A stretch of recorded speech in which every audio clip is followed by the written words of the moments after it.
Počuť ma?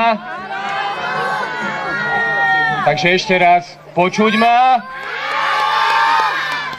Ale to je slabé, ja mám rád potlesku, som vám to hovoril a netleskali sa mi dobre 3 hodinky. Ale poďme ešte viac. Ďakujem veľmi pekne, tento raz mi budete môcť tlieskať. A ďakujem aj za ten malý potlesk, mňa poteší aj taký.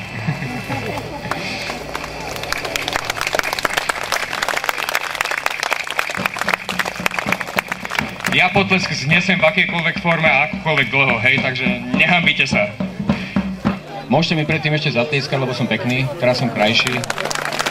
Ďakujem, mám to rád. Mám tu kamaráta, ktorý sa mi vždy smeje, že mi málo tlieskajú, no tak tentokrát. Preto tak. Áno, ty Pepo, áno, ale zatlieskajte aj jemu, to je ten škaredý, čo tak škaredo pozerá. To je potlesk pre Pepa.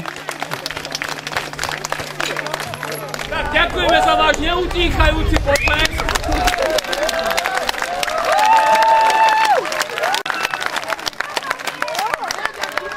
Ja ďakujem.